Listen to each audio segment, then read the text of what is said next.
Good morning. How was your weekend? Before I come to the point today, here are some breaking news.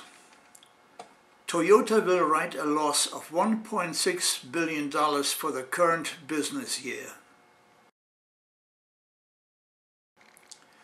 You heard that right. The poster child of the senators from hell used to prove US car makers' bad business practices is in the red. Maybe, just maybe, Shelby, etc. will understand now that you can't sell cars if no credit is available. But don't hold your breath.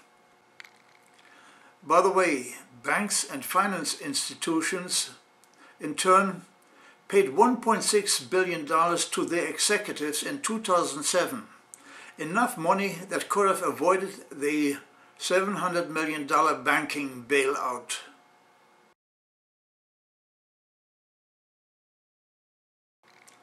Enough already. Let's come to today's issue. The 8-year-old boy in Arizona who is being railroaded in connection with the double murder of his father and a friend. CNN released an interview with a senior forensic expert in the case of the 8-year-old boy who allegedly shot his father and another unrelated man in St. Johns County, Arizona.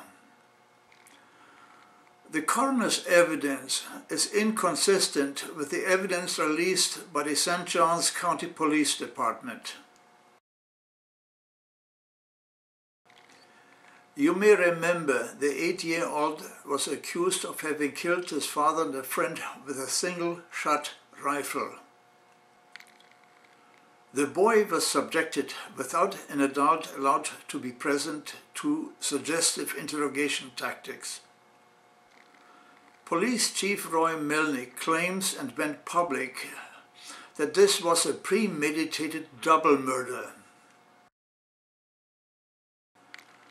The media, apparently incapable of analyzing anything, let alone a story that on its face is so inconsistent that one has to be an idiot to fall for it, the media brought the case onto their front pages. Though there were some doubters, including CNN.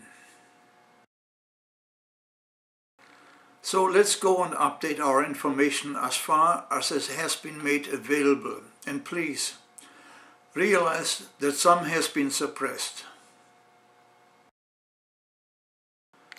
The police chief released the fact that a single-shot rifle required reloading after every shot.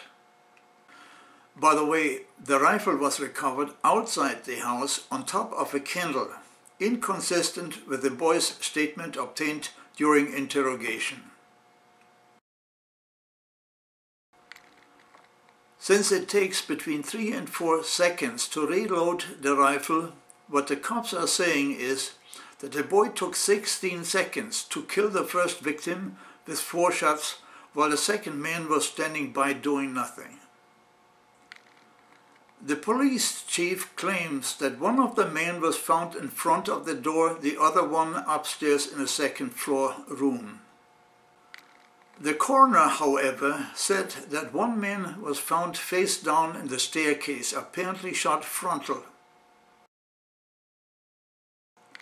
Next, he said that there was no gunpowder residue found on the body of that victim, meaning that the distance for all 4 shots was at least 2 feet or more.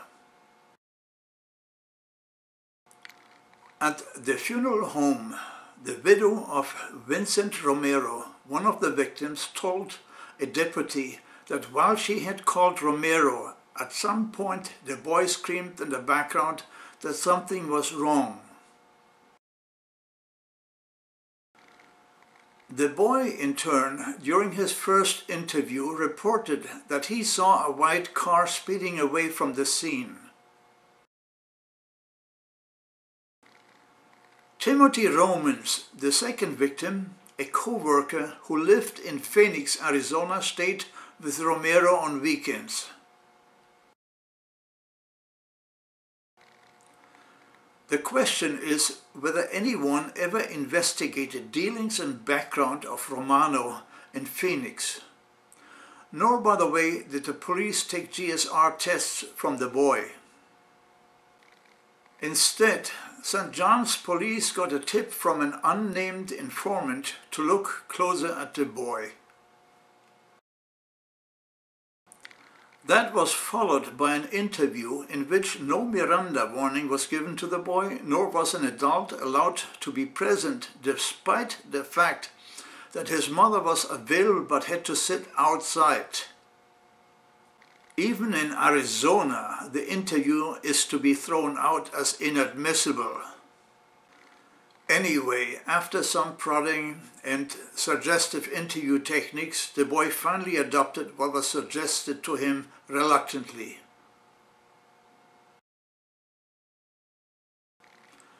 That in turn caused the police chief to go public and claim that the boy had committed the double murder premeditated, had reloaded the gun 8 times and shot 2 healthy adults. The interview tapes were released in installments. First, those parts that fit into the case, to be followed by more when the story didn't add up. "I saw the door moving," he says. And continues, "I checked whether he was a little bit alive."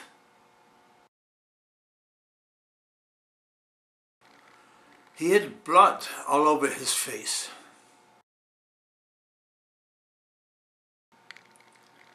And after some more prodding and suggesting, "I think I may have felt the gun and it may have gone off."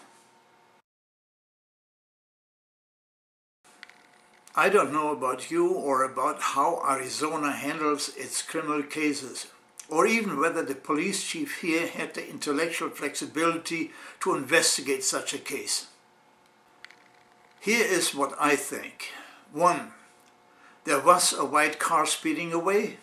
2. Roman, the second victim, had somebody angry at him. 3. Both victims were shot by the angry man. More, I find it outrageous to apply suggestive interrogation tactics on an 8-year-old boy without an adult being present.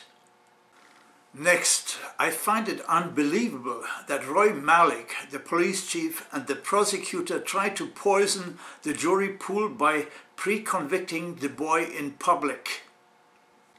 In my experience, this case has all the marks of a cover-up. Indeed, it is akin to the Nifong case, where the prosecutor also tried to pre-convict a suspect who turned out to be innocent. Disbarment is the appropriate remedy. I would have suggested you call Senator McCain if you live in Arizona. Google McCain. But nothing would have happened anyway. The police chief is a Republican, as is McCain. According to USA Today, Arizona has a conviction rate for corruption of 2.2 cases per 100,000 residents, which of course means nothing if you consider that cover-ups are rampant, not just in Arizona.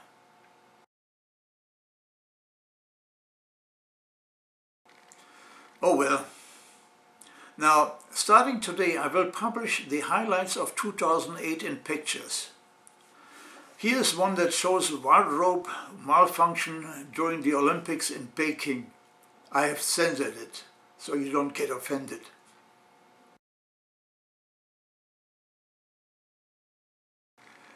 And here is Amanda Baird showing off her birthday suit in a fight against fur coats. Bye-bye. See you tomorrow.